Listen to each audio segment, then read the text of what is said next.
A memorial service is being held today as part of the Eastern Cape's Day of Mourning in honor of the victims of last week's deadly floods. Newzroom Afrika's Liema Vumisa has been attending proceedings and joins us now. I believe, Liema, several other NGOs and people who've descended on Mthatha to come to try and help were also part of those proceedings.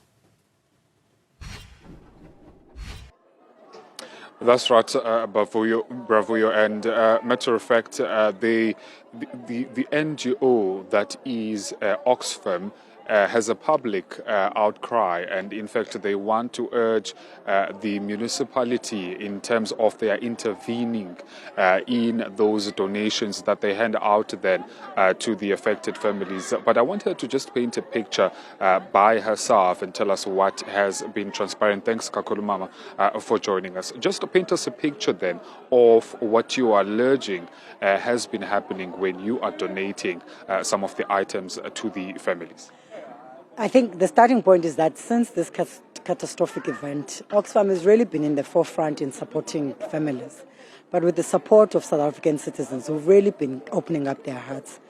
One of the unfortunate incidents that has really been coming up is the fact that some food parcels that get donated in various centers, the municipality officials do not declare that. And we want to make a public plea to officials of municipalities that because they are mending the buildings, they're looking after the buildings, can they please make it sure that when food and blankets are donated, they be handed over to the citizens who are vulnerable, who really need the most. It's cold here, it's winter, and you can imagine two things that any human being require is access to food, but at the same time it's a warm blanket. So I want to really plead, and we want to really to be a voice of conscience that during this period, let children, women and families who are displaced really be given what is due to them.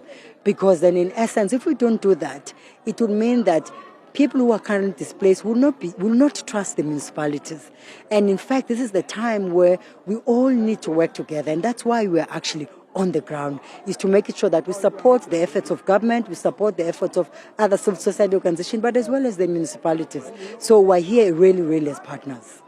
And have you, taken up the issue with the municipality itself? Yes, the intention is to do that. We're having a meeting within this week to really raise the concern, but also one of the things we're going to invest time in is to also do what we call just a high-level audit in terms of the different centers. What's happening? We learned that one of the centers does not even have electricity. For people to come and collect food, people have to, some Oxfam staff have to switch on the cars so that people can come and collect the food. So we want to do the audit, but also we want to look at the issues around. We know young women who might be going through periods would need sanitary pads. We want South Africans to really come through. We're also pleading for children who are on an infant's food. Can they please do that? I had a conversation earlier with the MEC of Health. She had committed that she will make it sure that the clinics get to visit the centers for mothers or people who require chronic medication. And I thought for me that was actually quite positive. And I think I just probably want to say that today, the morning day, really, I just want to pay tribute to also the provincial government. I think it was well organized. I think it was a more sober moment.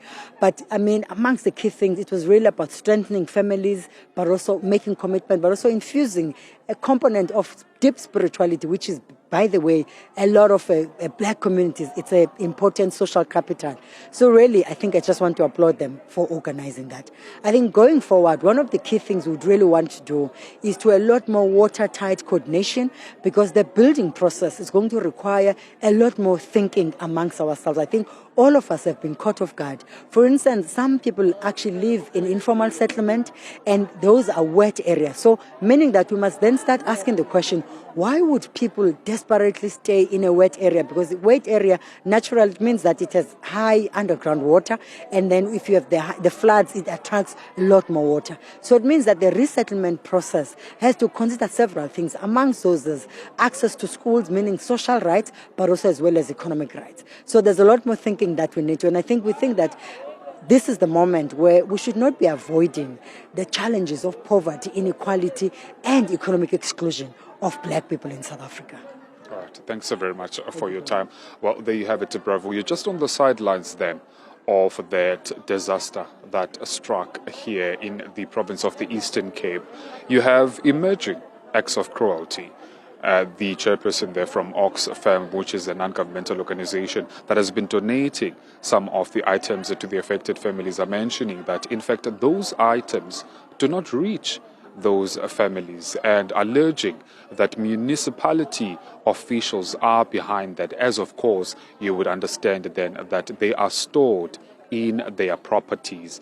As to whether or not the municipality is involved or is in fact behind that still remains then to be confirmed. But you would understand that there has been public outcry. I mean, even on social media, there were circulating videos of people showing blankets that are locked in some of the party's offices regionally, right here in Mthatha. So the Oxfam, urging those municipal officers and just the municipality in its entirety to try and intervene so that the parcels that, as Oxfam, they donate eventually reach those affected families. As you can understand, Bravo, these are really hard times for those families, and in fact, going forward, they will really depend on some of these NGOs and, of course, the government's intervention.